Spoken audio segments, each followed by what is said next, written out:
This is the revision PowerPoint for Combined Biology Paper 2. Within the question there will be a command word. You can see here the approach that you need to take when you see certain command words. So describe, simply say what you see in a graph or a table.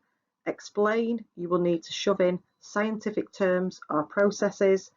When you evaluate, you will need to add value and not just lift the information straight from the exam paper. So you need to add your own knowledge and look at the positives and the negatives. And when you compare, you need to identify similarities and differences between two things.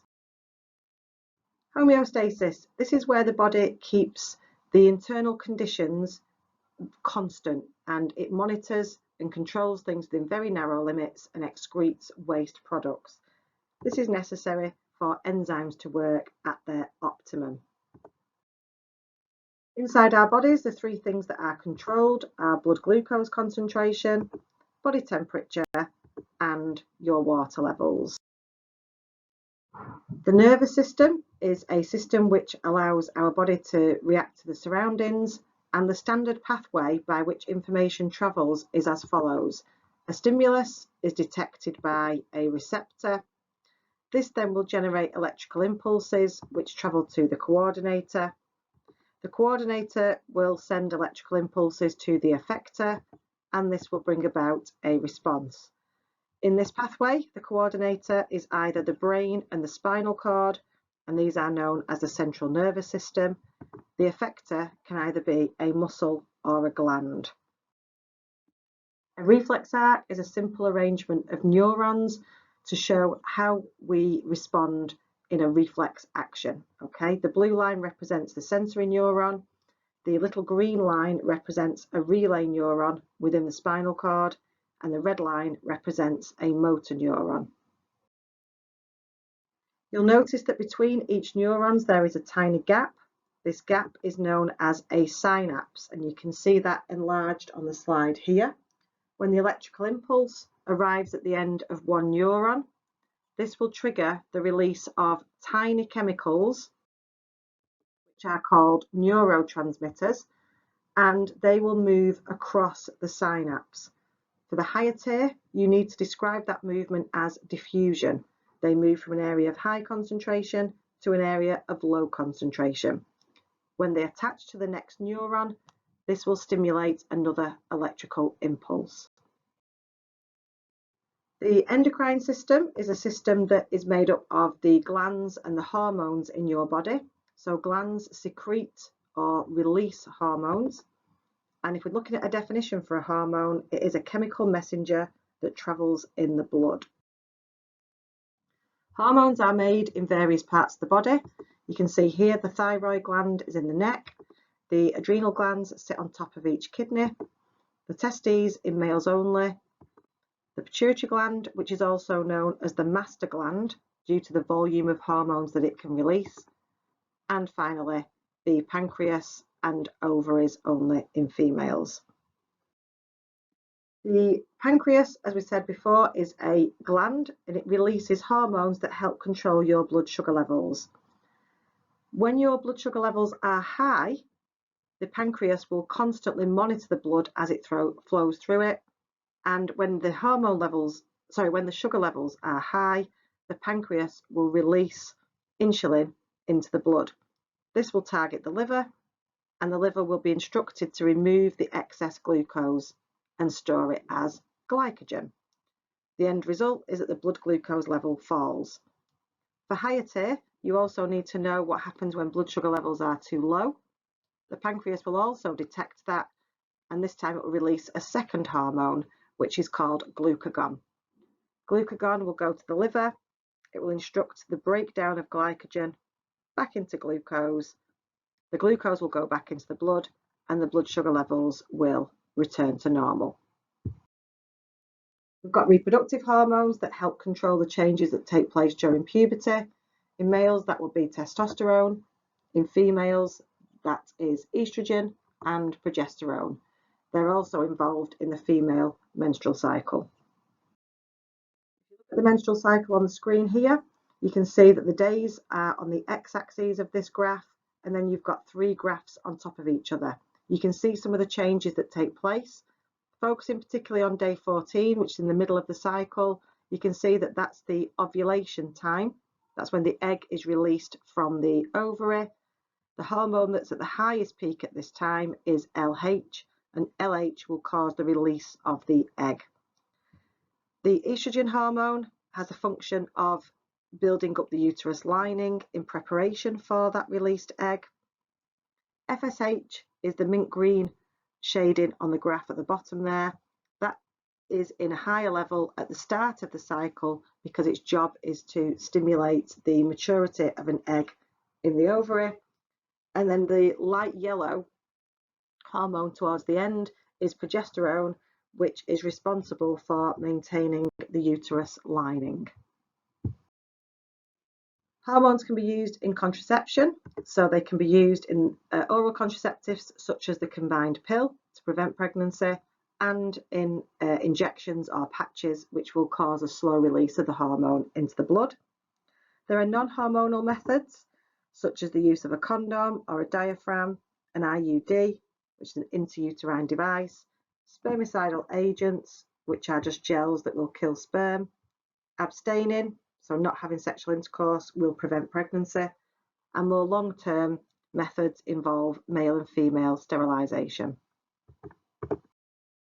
Hormones can be used to treat infertility. So for the higher tier, you will need to know that females can be given hormones to stimulate the maturity of more than one egg. These eggs are then retrieved from the ovary. They are mixed with a sperm sample and fertilisation takes place in a petri dish. These embryos that are formed are then inserted back into the uterus of the female in the hope that it will develop into a viable pregnancy. There are disadvantages of this process of IVF because it can be very emotionally and physically stressful. The success rates are not very high, particularly as females get older, and it can lead to multiple births, which are risky pregnancies for both the mother and the baby.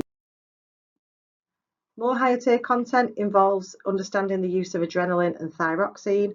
So adrenaline is released from the adrenal glands during times of fear and stress.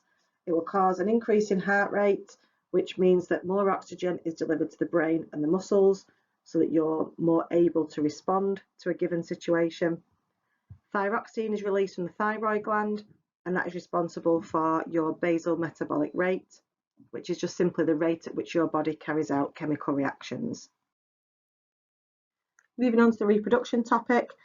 Reproduction is in 2 types, sexual and asexual reproduction. Just be aware that sexual reproduction can occur in plants. So you can see here that pollen cells can fuse with egg cells from the ovaries of the flower. This will form a seed as the 2 gametes fuse, and the new plant will show variation from the parent plant.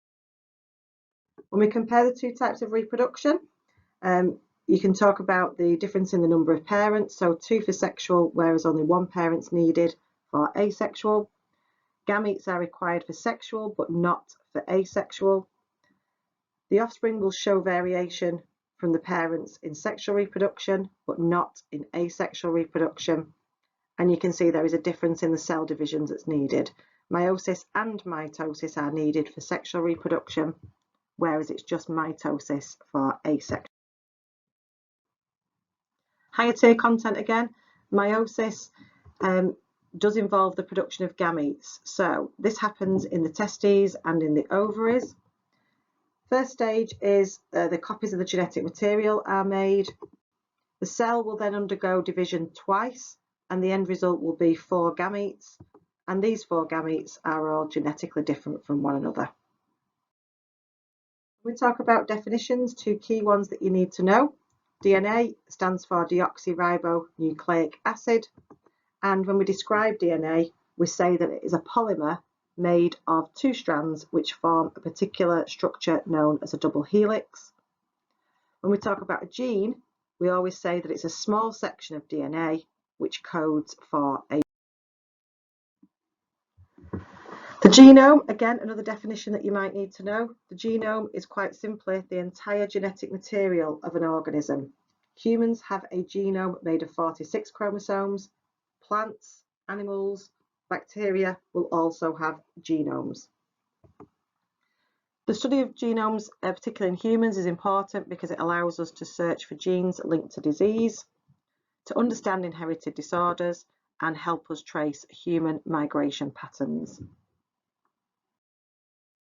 When we talk about different organisms, the overall appearance of that organism will depend on two things: the genes that it is inherited and the effects from the environment in which it lives. When we talk about the observable characteristics of any organism, we use the word phenotype. So think about physical characteristics, and that's the phenotype, whereas the genes that the organism has are known as its genotype.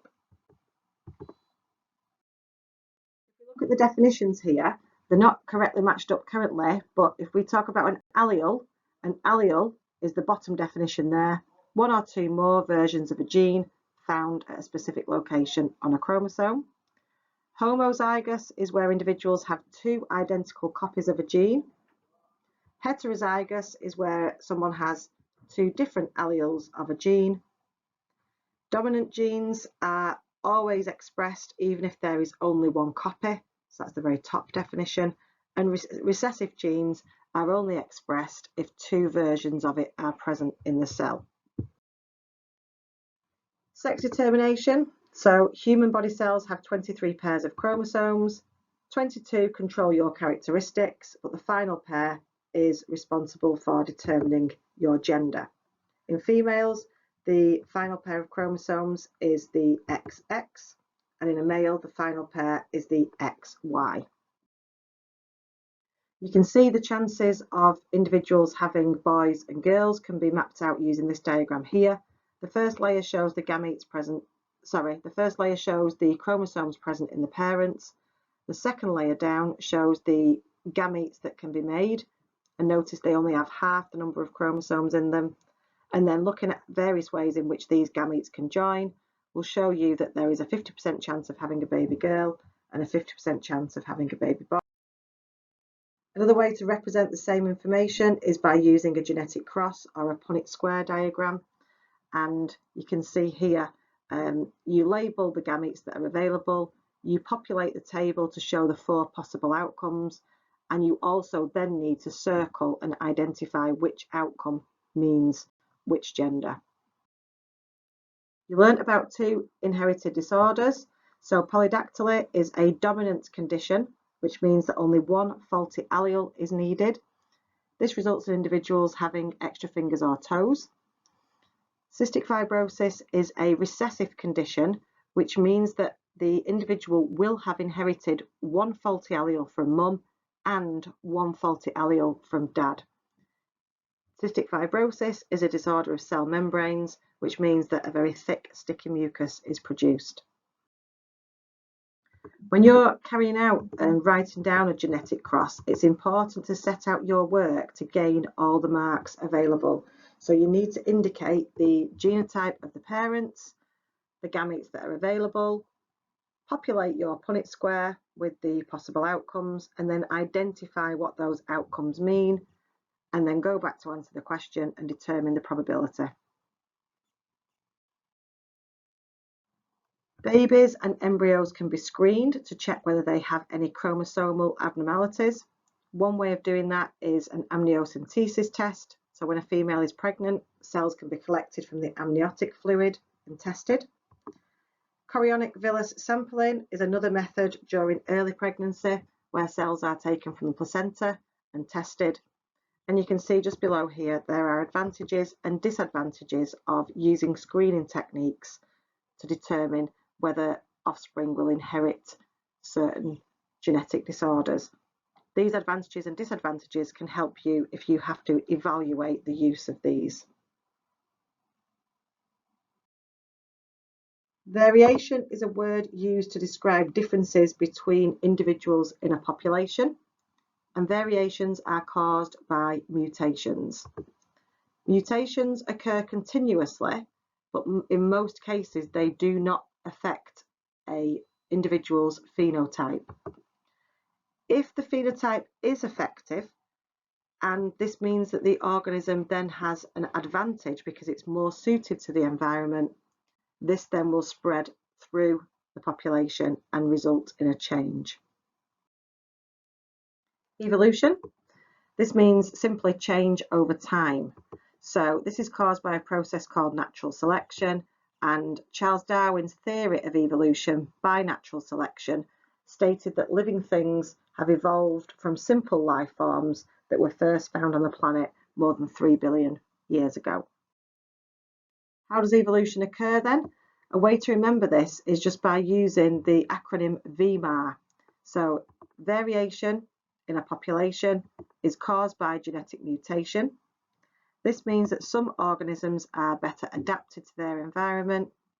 They will then survive to reproduce and pass on those successful genes to the next generation.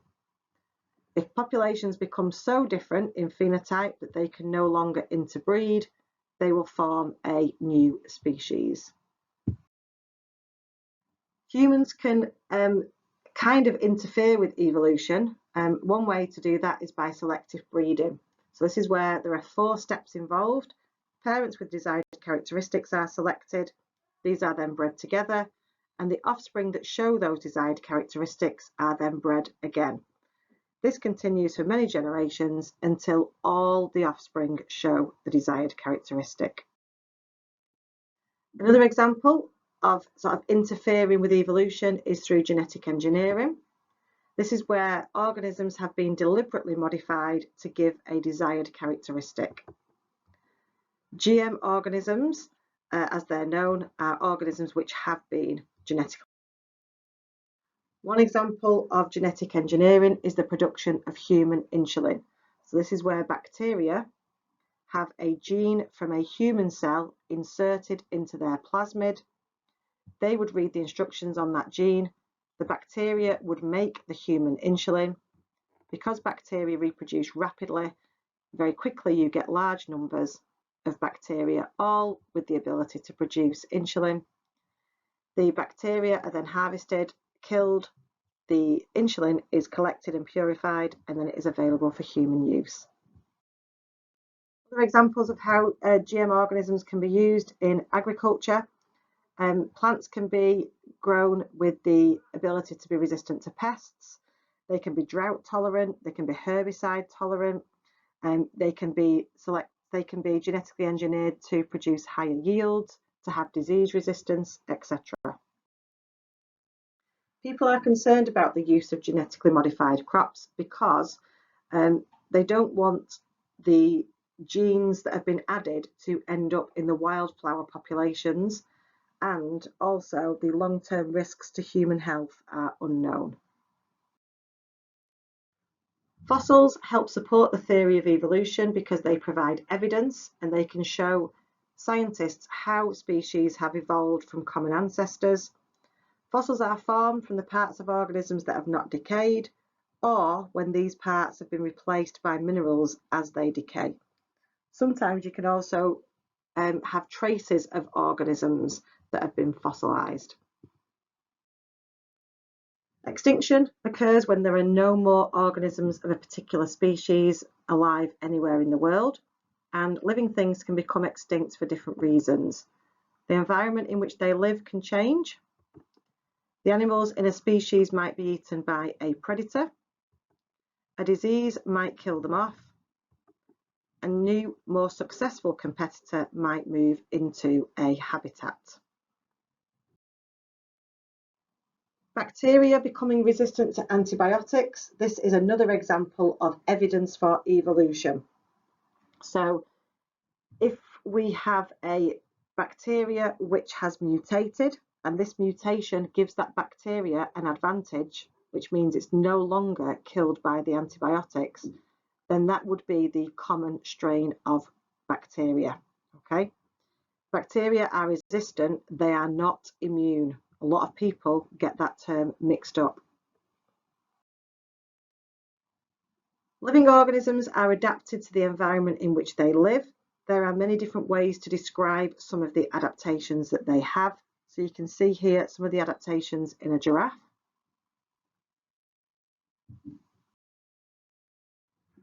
Adaptations can be divided into different categories. Structural adaptations can be defined as the shape or the colour of the organism.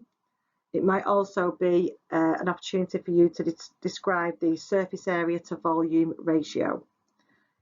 Animals that live in very cold environments have a low surface area to volume ratio to retain heat.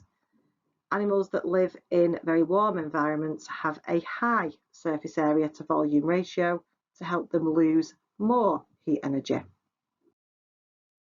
Behavioural adaptations.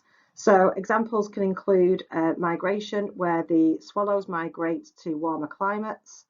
It might be, for example, in the meerkat population there, where they work as a team so they can all collectively look out for predators. Functional adaptations, this is what happens inside an organism. So organisms that use hibernation, their metabolic rate will lower during the period of hibernation. Another example would be, for example, camels, where they conserve water by lowering their sweat production and producing a very, very concentrated urine. Feeding relationships and communities, you need to make sure you remember the terms that are used in a food chain. So food chains always start with a green plant, which is a producer. Then there comes the primary consumer, secondary consumer, and tertiary consumer. Obviously, within the food chain, some of these organisms are predators and some are prey. If you're asked to describe what happens in a predator-prey graph, make sure that you're using the terms increase in number or decrease in number. Avoid saying that organisms become extinct, because they don't. Abiotic and biotic factors, these are things that are found in the environment and can affect the numbers of living organisms there. Abiotic are all the non-living factors in an environment, and biotic are the living factors. So if it's linked to a living organism, like a predator or a prey, then that is a biotic factor. You will have done the required practical, which involves you using a quadrat to determine the distribution of a particular organism in the area. So make sure that when you're writing a method about this practical, that you're using the correct terms. So here is a method that you can follow. It talks about the idea that the quadrat is placed randomly. You can use a computer program to generate random grid references so you know where to put your quadrat. You always need to count the number of species. So if you're looking at buttercups, count the number of buttercups that are found in the quadrat. You must repeat it several times. Repeating it makes it more reliable. Work out the mean, and then you can work out the total number of quadrats in the field, okay? And therefore the total number of the particular species, i.e. a buttercup, in that area. Another way of looking at the distribution of an organism is to use a transect. This is like a large tape measure that has regular intervals on it. You count the number and types of species in the quadrat at particular distances along the transect. If you want to make it more reliable, you would pick up the transect and place it in a parallel location. The water cycle features in the ecology topic. You just need to know that at any one time in the environment, water can exist in various forms. Sometimes it will be water vapour in the air. Sometimes it will fall as rain or precipitation. At other times it'll be under the ground as groundwater or in the oceans and lakes. And you just need to be aware that it can move from any of those places. Again, carbon dioxide can be found in various places, or carbon, sorry, can be found in various places. So carbon dioxide exists in the air, and that's because plants will respire and release that carbon dioxide. Animals will respire and release carbon dioxide into the atmosphere. You notice that plants can photosynthesize, so they will remove carbon dioxide from the air. When we talk about living organisms, the carbon that was once part of carbon dioxide actually becomes part of carbon compounds inside plants and animals. So glucose is a good example of a carbon compound.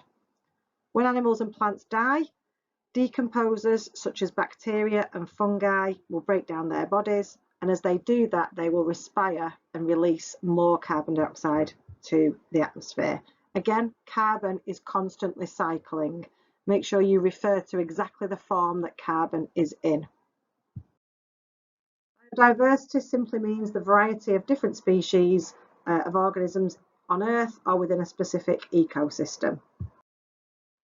As more and more people are on the planet, we now know that this has impacts on biodiversity. The reason that we've got a larger population is due to modern medicine. So we've got antibiotics and vaccines to help prevent disease. Modern farming methods give us improved crops. Fertilizers can be used, genetically modified crops can be produced, which means that less people die from disease and hunger.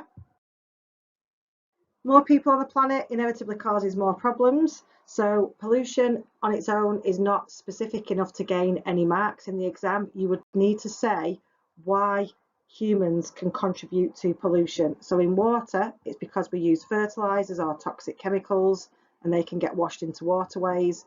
In the air, we burn fossil fuels which release acidic gases and smoke into the atmosphere. And on the land, we add lots of our rubbish to landfill sites. We also build, farm and quarry, which takes away natural habitats.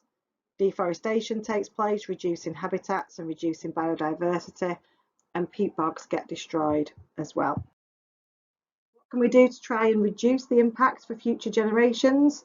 This could be an extended answer question, so have a look at the 5 ways in which humans can have a positive impact in maintaining biodiversity and protecting our planet. The greenhouse effect is caused by the burning of fossil fuels, which releases carbon dioxide, and rearing of cattle and growing of rice, which releases methane.